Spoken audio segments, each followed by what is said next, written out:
선물과 축복이라는 말씀의 제목으로 함께 은혜를 받기를 원합니다. 우리 기독교 신앙을 집을 짓는 비유의 말씀을 드리면 4개의 큰 기둥을 세우는 것과 같다, 그렇게 말씀을 드릴 수가 있습니다.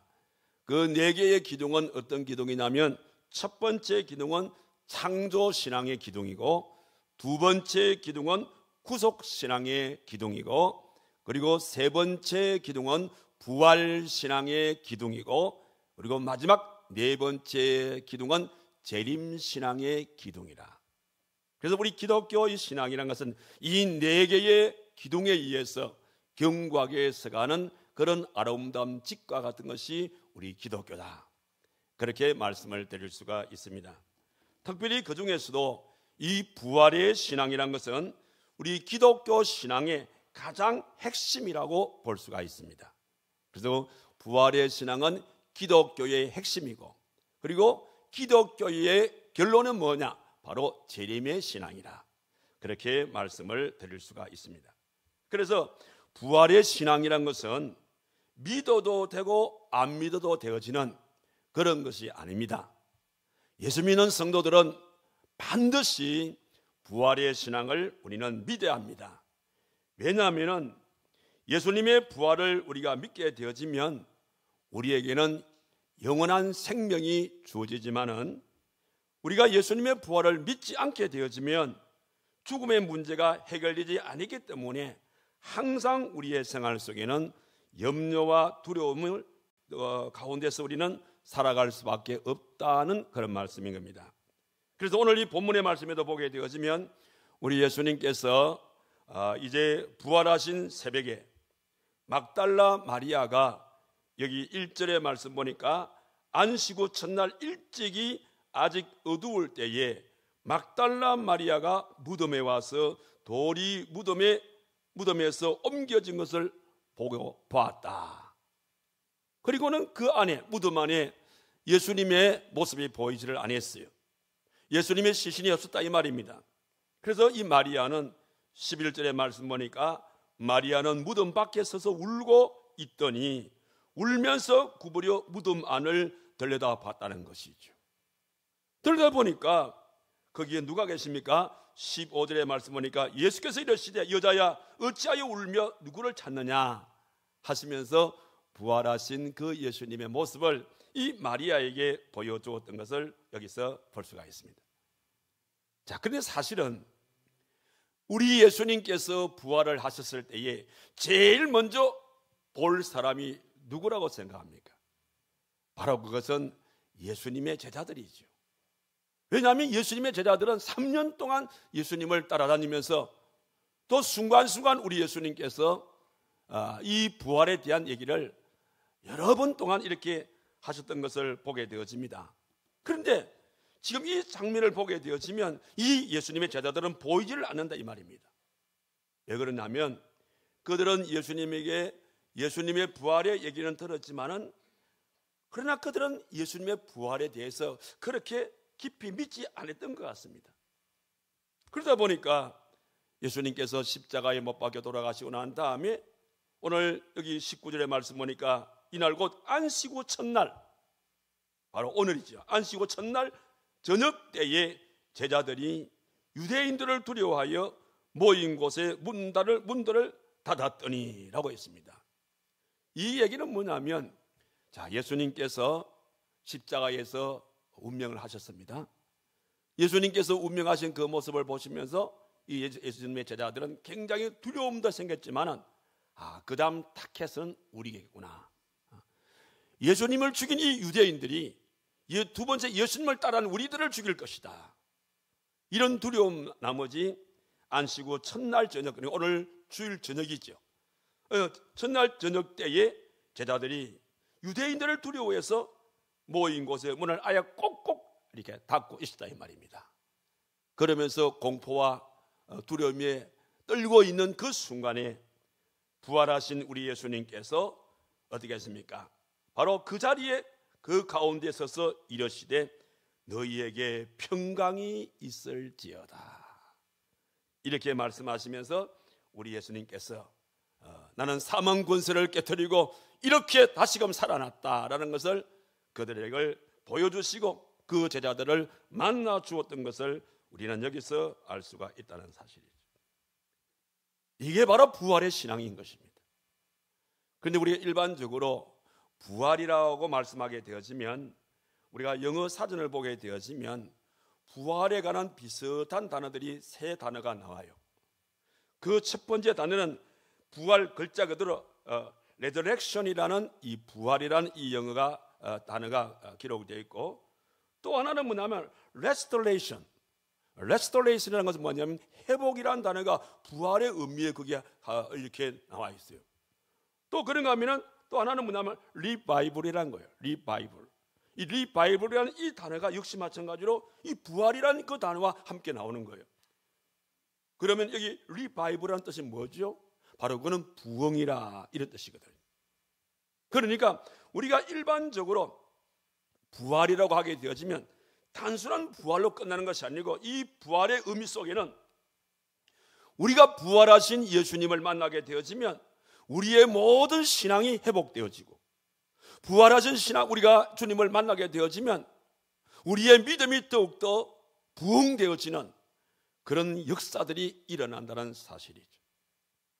오늘 제가 부활절 이 새벽 기도 시간에 요한복음 21장에 나오는 예수님께서 부활하셔서 사랑하는 베드로를 찾아가서 하시는 말씀의 그 내용을 제가 소개했습니다.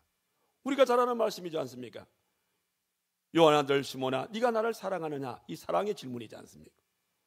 그 질문을 우리 예수님께서 베드로에게 세 번씩이나 그렇게 네가 나를 사랑하느냐? 네가 나를 사랑하느냐? 네가 나를 사랑하느냐? 이렇게 예수님께서 베드로에게 그렇게 묻습니다. 그 질문을 받은 베드로의 심정이 어떻겠습니까? 진작 예수님을 사랑한다고 고백해야 할 그 자리에서 이 베드로는 예수님을 모른다고, 그것도 한 번도 아닌 세 번씩이나 그렇게 부인했던 베드로였습니다. 이 세 번의 질문을 받았던 베드로의 마음속에 여러 가지 감회가 새롭게 될 것이고, 여러 가지 자기 마음에 이런저런 생각들이 많이 날 것이고, 그 생각 중에서 예수님께서 잡혀가는 그날 저녁에 내가 예수님을 모른다고 세 번씩이나 부인했던 그것이 자기 마음을 꽉 이렇게 내리쳤을 겁니다. 그런데 한 번도 아니고 세 번씩이나 네가 나를 사랑하느냐고 말씀하시는 그 질문 속에 베드로는 세 번째 질문이, 주님, 내가 주님을 사랑하는 것 주님이 잘 알지 않습니까? 그렇게 베드로가 대답을 했습니다. 그런데 사실 예수님께서 베드로에게 세 번의 질문을 하신 것은 베드로의 마음속에 부활의 신앙을 갖게 되어지면 너의 생활 속에 꺼져가고 있는 너의 이 믿음의 불길이 다시금 불붙을 수 있다는 겁니다. 그러니까 예수님의 이 세 번의 이 질문 속에는 어떤 부흥을 일으키기 원하시는 주님의 그 역사가 그 속에 담겨 있냐면, 바로 베드로의 마음 속에 신앙의 부흥을 일으키기 원하셨던 거예요. 베드로의 마음 속에 사랑의 부흥의 불길을 불러일으키기 원했던 것이었고, 마지막 세 번째는 우리 예수님께서는 이 베드로의 마음 속에 사명의 부흥을 일으키기 위해서 그렇게 예수님께서 세 번씩이나 질문을 하셨다는 거예요. 그런 증거로 오늘 이 부활절 예배에 참여하신 사랑하는 성도 여러분, 오늘 여러분의 마음속에 부활의 신앙을 갖게 되어지면 우리의 마음속에 꺼져가는 우리의 신앙의 불길도 다시금 불붙을 수 있는 것이고, 식어져가고 있는 우리의 사랑의 불길도 다시금 불붙을 수 있는 것이고, 미지근해 가고 있는 우리의 사명에도 이 부활의 우리가 신앙을 갖게 되어지면 다시 뜨거움으로 열정적으로 베드로처럼 예수님을 섬길 수 있는 역사들이 일어날 수가 있다는 사실입니다. 그래서 우리에게는 부활의 신앙이 참으로 중요합니다. 그런데 오늘 이 말씀 속에는 이런 부활의 신앙을 가지고 살아가는 우리 성도에게는 우리의 생활 속에 우리의 이 신앙의 부흥, 그 다음에 우리의 이 사랑의 부흥, 이런 사명의 이 부흥뿐만 아니라 이런 부활의 신앙을 가지고 살아가는 자에게는 내가 너희들에게 세 가지의 선물을 주겠노라. 그렇게 주님께서 말씀을 하셨어요. 아니, 세 가지의 선물뿐만 아니라 내가 네 가지의 축복 또한 아울러 주겠노라. 그렇게 말씀하셨어요. 그런 연구로 예수 믿는 오늘 저와 여러분들이 부활의 신앙을 가지고 살게 될 때에 우리에게 주어지는 하나님의 놀라운 선물과 놀라운 축복이 얼마나 이게 중요하고 얼마나 우리의 삶 속에 필요한가를 오늘 주님께서 우리에게 거듭거듭 우리에게 말씀해 주셨습니다. 자, 그렇다면 오늘 말씀을 통해서 부활의 신앙을 가진 자에게 하나님께서는 어떤 선물을 주시기 원하시냐면, 첫 번째 선물은 여기 19절에 나와 있죠. 이날 곧 안식구 첫날 저녁 때에 제자들이 유대인들을 두려워하여 모인 곳에 문들을 닫았더니, 자, 예수께서 오사 가운데 서서 이러시되 너희에게 평강이 있을지어다 라는 이 말씀 속에 첫 번째 선물이 나오는 거예요. 무슨 선물을 주신다고요? 바로 주님이 우리에게 부활의 신앙을 가지고 살아가는 자에게 바로 주시는 선물은 평안과 기쁨의 선물인 것입니다. 여기 관해서 통찰력과 영성으로 뛰어난, 그리고 많은 사람들에게 감동을 주었던 필립 얀시라는 사람이 그가 쓴 책 가운데 뜻밖의 장소에서 만난 하나님이라는 그런 책을 저번에 있었어요. 그 책 가운데 이런 얘기가 있습니다. 우리가 믿는 하나님은 교회 안에서만 만날 수 있는 하나님이 아니라 뜻밖의 장소에서, 이를테면은 세상에서, 나의 삶의 일터에서, 여러 가지 어지러운 이런 사회생활 속에서, 더 나아가서 서로가 주는 자와 받는 사이에, 그러니까 어디에서나 부활하신 주님을 우리는 만날 수가 있다라고 그렇게 말씀을 했습니다. 오늘 이 본문의 말씀에도 보게 되어지면 우리 예수님의 제자들이 부활하신 예수님을 만난 곳이 어디입니까? 오늘 이 말씀 보게 되어지면 뜻밖의 장소에서 부활하신 예수님을 만나게 되어지는데, 그 장소는 19절에 나오는 이 말씀대로 그들이 어느 한 집에서 이제 다음 타겟은 우리겠구나 하는 이런 두려움 속에서 문을 꼭꼭 잠가놓고 그렇게 두렵고 이 불안한 마음으로 두렵고 떨리는 그런 가운데 있는 그들에게, 바로 그들에게 우리 예수님께서 그 장소에 부활하신 모습을 보여주시면서 하신 말씀이 바로 너희에게 평강이 있을지어다. 가장 필요한 말이잖아요. 두려움과 이 공포 속에 떨고 있는 이들에게 지금 이 순간 가장 필요한 것은 마음의 평강이지 않습니까? 그래서 우리 예수님께서 그들에게 너희에게 평강이 있을지어다. 그리고는 먼저 그들의 마음을 안정시키고 난 다음에 여기 20절의 말씀 보니까 이 말씀을 하시고 손과 옆구리를 보이시니 제자들이 주를 보고 그때사 기뻐한 겁니다. 이 말씀 속에는요, 평강으로 예수님의 제자들의 마음을 안정시키고 난 다음에 어떤 면에서 좀 아쉬움이 있는 겁니다. 너희들이 꼭 이렇게 내 손에 못자국을 눈으로 확인해야 되냐? 너희들의 이 눈으로 내 허리에 이 창자국을 너희들이 꼭 보아야만이 네가 믿느냐? 너희들이 믿느냐? 그 뒷면에 이 도마를 통해서 종합적으로 주님이 이 말씀을 또 질책하십니다마는, 예수님께서 내가 3년 동안 그렇게 너희들을 교육시켰건만 지금 이 모습이 도대체 이게 뭐냐 이 말입니다. 그러면서 그러나 예수님은 그들을 안정시키시면서 평강의 축복을 말씀하시면서 그러면서 너희들 자 봐, 내 손 좀 봐, 내 옆구리를 봐, 이렇게 말씀하시면서 부활하신 예수님의 그 모습을 그들에게 보여주게 되었다는 사실입니다. 그때사 예수님의 제자들은 야, 진짜로 우리 예수님께서 부활하셨구나, 이래 된 겁니다.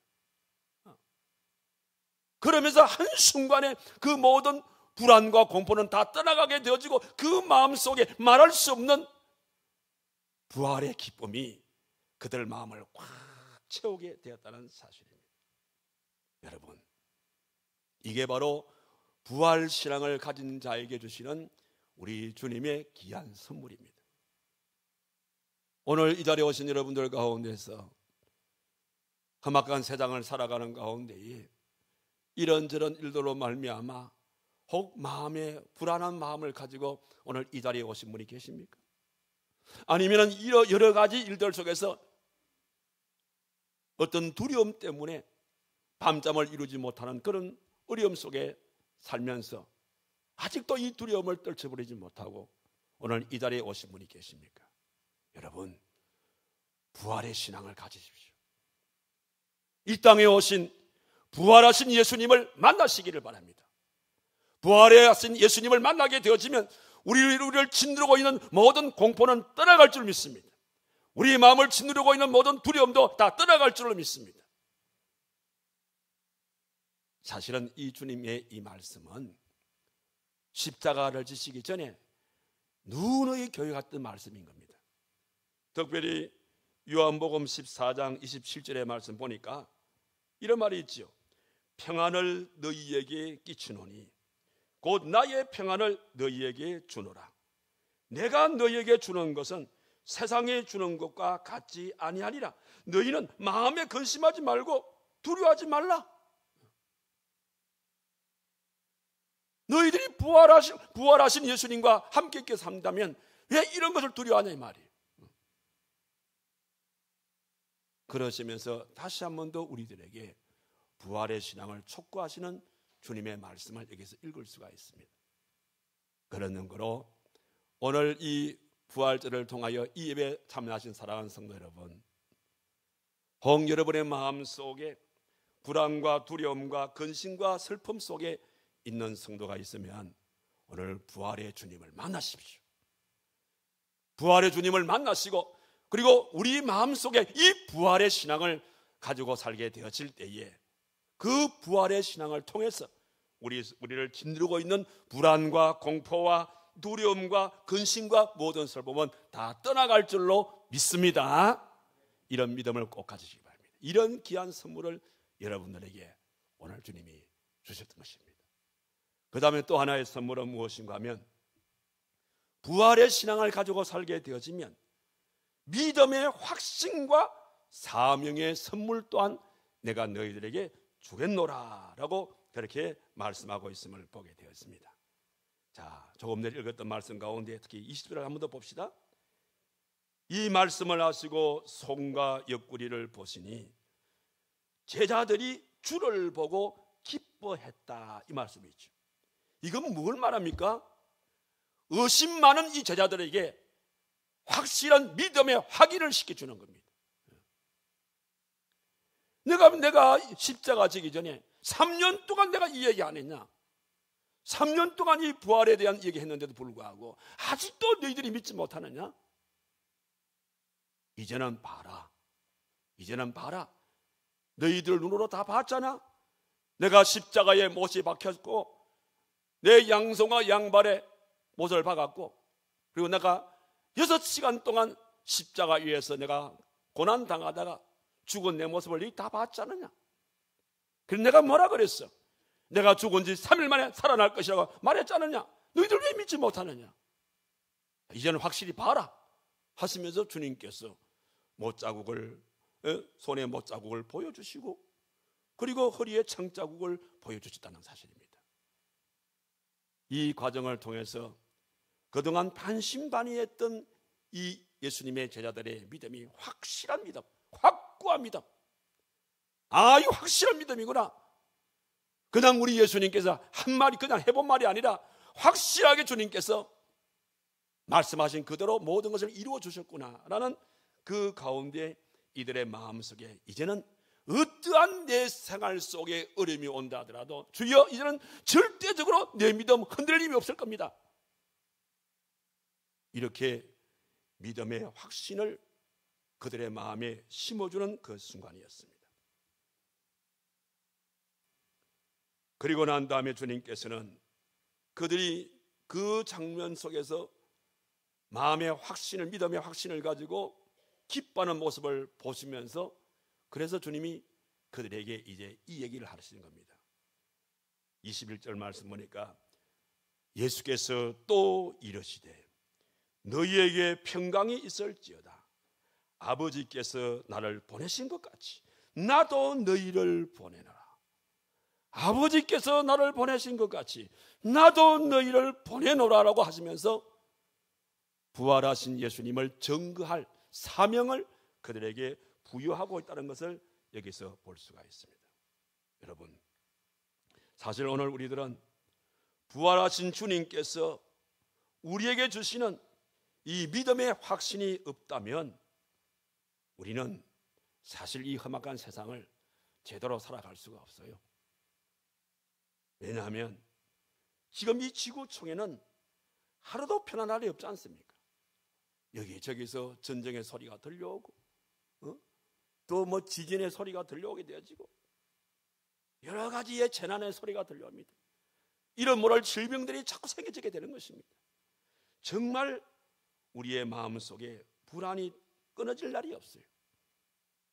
하지만은 부활의 주님을 여러분들이 만나게 되어지고 여러분의 생활 속에 부활의 신앙을 갖기만 하게 되어지면 이런 모든 우리를 짓누르는 이런 모든 불안의 이런 요소들을 하나님께서 한순간에 다 우리의 마음에서 몰아낼 줄로 믿습니다.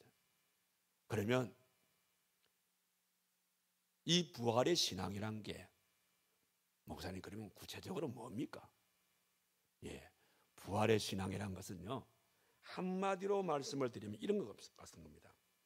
오늘 밤 내가 잠을 자다가 이 세상을 떠난다 할지라도 하나님 나라에서 나는 눈을 뜰 수 있을 것이다. 이 사실을 믿는 이 신앙이 부활 신앙입니다. 그러나 이 부활의 신앙은 전제 조건이 따릅니다. 성령을 통해서 주시는 거예요. 이 부활의 신앙은 성령을 통해서 주신다는 거예요. 그래서 22절의 말씀 보니까 이 말씀을 하시고 그들을 향하사 숨을 내쉬며 이르시되 뭐라고 했어요? 성령을 받으라. 이 부활의 신앙은 내 의지로 갖는 게 아니에요. 이 부활의 신앙을 우리가 영원토록 변치 않게 내 마음에 간직하고 살 수 있는 방법은 성령을 받는 겁니다. 다시 말씀을 드리면 성령께서 우리에게 부활의 신앙을 줄 때에 우리의 마음에 이 부활의 신앙이 변치 아니할 것이고, 이 성령이 부활의 신앙을 주게 되어지면 주님의 그 고난이 나의 고난처럼 느껴지고 주님의 그 부활이 나의 부활로 그렇게 우리는 느껴지게 되어진다는 사실. 다시 말해서 주님과 나가 바로 이 부활의 신앙을 통해서 하나가 되어지는 그런 얘기를 오늘 이 말씀을 통해서 하고 계시는 겁니다. 그래서 우리가 잘 아는 사도 바울도 다메섹 도상에서 처음에는 예수 믿는 자를 죽이기 위해서 그가 군인들을 이끌고 다메섹 도상에 예수 믿는 자를 죽이기 위해서 그렇게 갔습니다마는 다메섹 도상에서 빛 가운데서 부활하신 예수님을 만나는 거예요. 부활하신 예수님을 만나는 가운데 그 바울의 마음속에 부활의 신앙을 갖게 되는 겁니다. 여러분 보세요. 부활의 신앙을 갖게 되었을 때 바울의 삶은 180도로 바뀐 겁니다. 예수 믿는 자를 죽이기 위해서 혈안되었던 이 사울이란 청년이 부활의 신앙을 갖게 되어지니까 이제는 예수님을 위해서 자기 생명을 바치게 되어지는 그런 바울이 되어지더라 이 말인 거예요. 그 바울이 이 부활의 신앙을 통해서 자기의 전 생애를 바치고 마지막으로 그가 순교 직전에 하신 말씀이 있어요. 그 말씀이 어디 나오냐면 사도행전 20장 22절에서 24절 말씀을 보게 되어지면 그 부활의 신앙을 통해서 평생을 주의 복음 전가하다가 마지막 순교 직전에 그의 마지막 신앙의 고백이 무슨 말씀이냐면, 자, 이게 보세요. 22절의 말씀 보니까, 보라, 이제 나는 보세요, 성령에 매여서 예루살렘으로 가는데 거기서 무슨 일을 당하려는지 알지 못하노라. 오직 보세요, 성령이 각 성에서 내게 증언하여 결박과 환난이 나를 기다린다 하시나. 자, 그러니까 부활의 신앙을 가진 사람은 내 의지와 내 경험이 아니라 성령의 역사 속에서 움직이는 사람이라 이 말입니다. 그러면서 마지막 유언 같은 말씀이죠. 24절의 말씀 보니까, 내가 달려갈 길과 주 예수께 받은 사명 곧 하나님의 은혜의 복음을 증언하는 일을 마치려 하면은 나의 생명조차 조금도 귀한 것으로 여기지 아니하노라. 이렇게 고백을 하면서 결과적으로 바울은 하나님 앞에서 순교의 제물이 되었던 것을 알 수가 있습니다. 여러분, 바로 이것입니다. 오늘 저와 여러분들이 이 부활절을 맞이해서 우리의 마음속에 부활의 신앙을 가지게 되어지면 흔들렸던 우리의 믿음이 확신을 갖게 되어지고, 그리고 흐릿했던 우리의 사명이 분명하게 밝아지게 되어지는 이런 선물이 부활 신앙을 가진 자에게 하나님께서 이 부활절을 통해서 우리에게 주시겠다라고 그렇게 약속을 했어요. 그런 능거로 오늘 이 부활의 신앙을 우리 모두가 간직하심으로써 하나님께서 부활의 신앙을 가진 자에게 주시는 믿음의 확신과 이 사명의 선물을 우리 모두 다 받아 누리시는 여러분 되시기를 주님의 이름으로 축원합니다. 그리고 또 하나는, 부활의 신앙을 갖게 되어지면요, 또 하나의 선물이 더 하나 있습니다. 그 선물이 뭐냐면, 여기 26절과 27절에 보니까 이런 선물이 또 하나 있습니다. 무슨 선물입니까? 이게 먼저 26절을 봅시다. 여대레를 지나서 제자들이 다시 집 안에 있을 때에, 이제 거기는 보세요, 도마도 함께 있고 문들이 닫혔는데 예수께서 오사 가운데 서서 이르시되 너희에게 평강이 있을지어다 하시고 있지 않습니까? 자, 이 모습은 앞에 있는 19절의 모습과 같은 모습인 것입니다. 그런데 한 가지 다른 것은 19절에 예수님께서 이렇게 부활해서 그 자리에 나타났을 때에는 그 자리에 누가 없었단 말입니까? 의심 많은 도마가 없었어요. 그래서 예수님께서 도마의 그 성격을 잘 알기 때문에 다시 한 번 더 나타나신 겁니다. 자, 한번 우리 가정해 봅시다. 만약에 예수님께서 두 번째 나타나지 아니한 가운데서 이 예수님의 제자들이 우리가 부활하신 예수님을 봤다, 우리가 예수님의 그 못자국을 봤다, 옆구리의 창자국을 봤다, 이렇게 말하게 되어지면 안 그래도 세상 사람들이 의심이 많을 텐데, 그런 가운데 이 장면을 보지 못한 도마는 같은 소리를 낼까요? 다른 소리를 낼까요? 내가 생각할 때는 다른 소리 낼 것 같아요. 그런데 세상 사람이 볼 때 뭡니까? 아니, 저거 같은 끼리 자기들끼리 있으면서 누구는 봤다 그러고 누구는 안 봤다 그러고, 그러면 이 세상 사람들은 누구의 말을 더 신뢰성을 가지고 있습니까? 내가 볼 때는 도마입니다. 왜냐하면 지금까지 죽었던 자가 살아난 그런 일이 실질적으로 그들 세계는 없었지 않습니까? 우리 믿음의 세계 속에서는 있었지만, 예수님이 살리신 일이 있었지만 본인 스스로가 살아난 일이 없지 않습니까? 그러니까 이 사람들은 도마가 만약에 나 못 봤다 이런 식으로 얘기했다면 아마 도마의 말을 더 신뢰할 것 같아요. 그래, 그러면 그렇지. 저 친구들이 자기 스승을 너무 그리워하고 사모하다 보니까 무슨 헛것을 바꿨을 것이지, 환상복것이 이런 식으로 곡해될 수가 있는 겁니다. 이 사실을 아시는 주님께서 도마에게 확신을 심어주기 위해서 다시 그 자리에 또 나타나신 겁니다. 그러시고 난 다음에 모든 그 시선의 집중이 도마에게 가지 않습니까?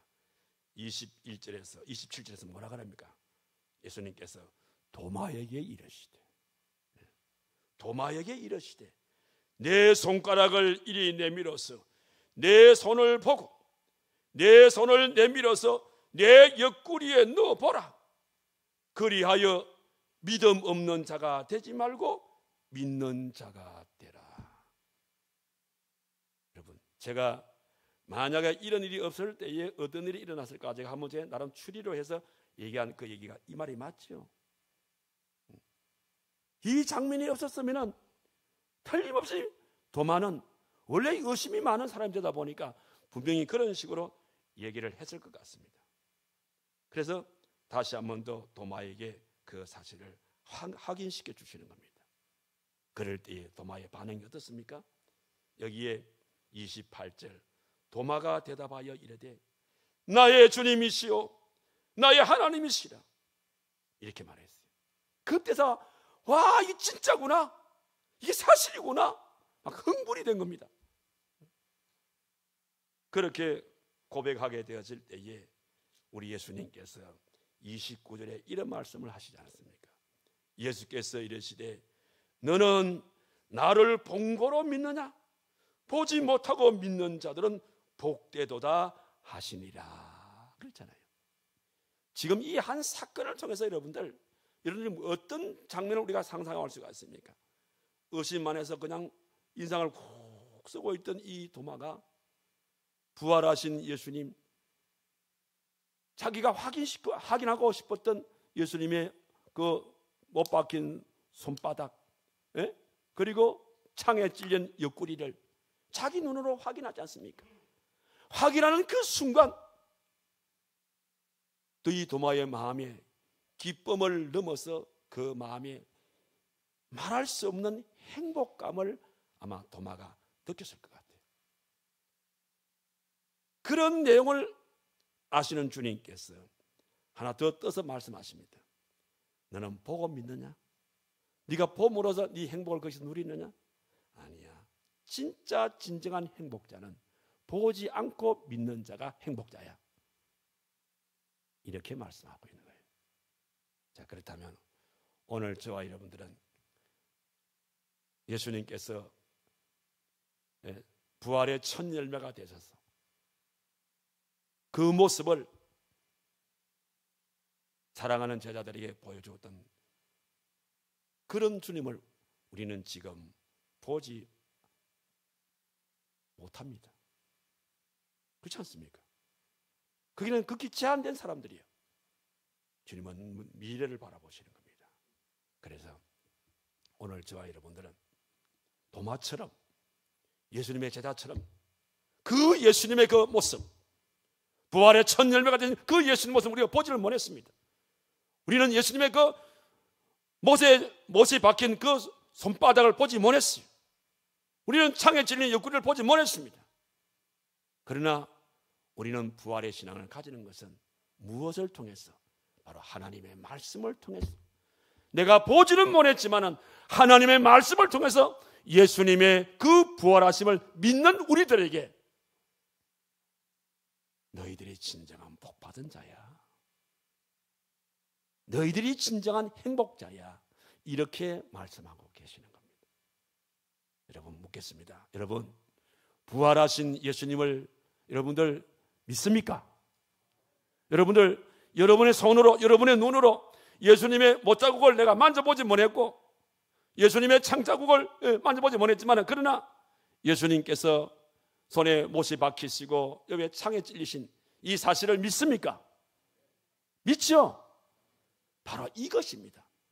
너희가 보지 못했지만은 그러나 말씀을 통해서 너희들이 이 믿음을 가지니 바로 너희들이야말로 가장 복된 자요 가장 행복한 자라, 이렇게 말씀하시면서 이 선물을 바로 너희들에게 주노라, 그렇게 말씀하신 거예요. 그래서 오늘 여러분들 우리는 보지도 못했고 우리 눈으로 우리가 보지를 못했지만 그러나 말씀을 통해서 우리가 이 사실을 우리 믿고 있습니다.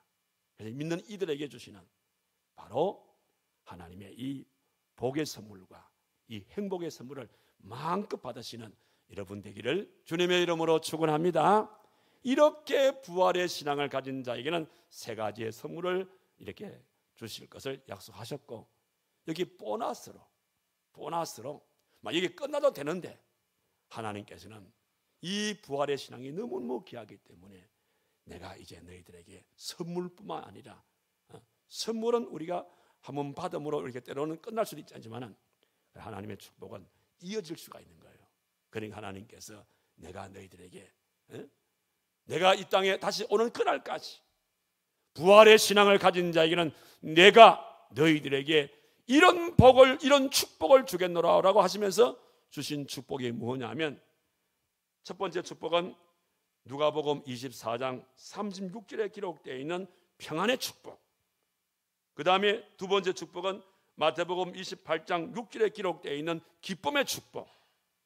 그 다음에 세 번째는 마태복음 28장 8절에 기록되어 있는 소망의 축복.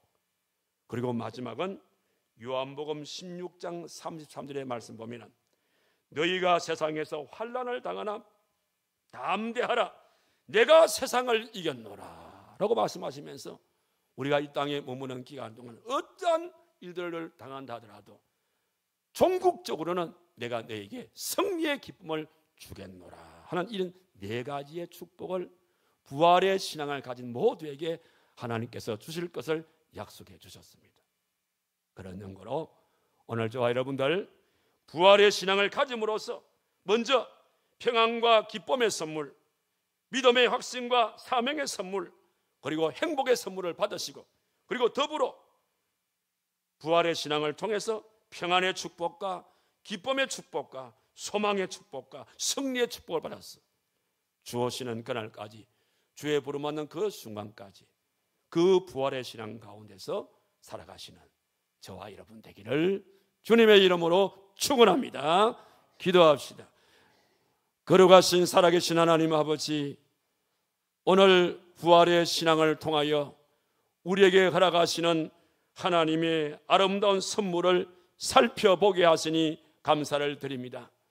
부활의 신앙을 가진 자에게는 평안과 기쁨의 선물, 믿음의 확신과 사명의 선물, 행복의 선물을 우리에게 허락하실 것을 말씀해 주셨고, 또 이 부활의 신앙을 가지고 살아가는 자에게는 우리가 이 땅에 머무는 기간 평안의 축복, 기쁨의 축복, 소망의 축복과 승리의 축복을 우리에게 보장해 주실 것을 약속해 주셨습니다.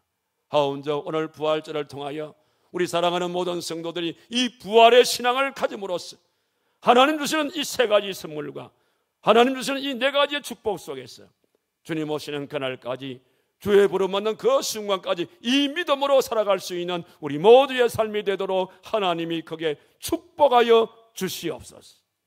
예수님의 이름으로 기도하옵나이다.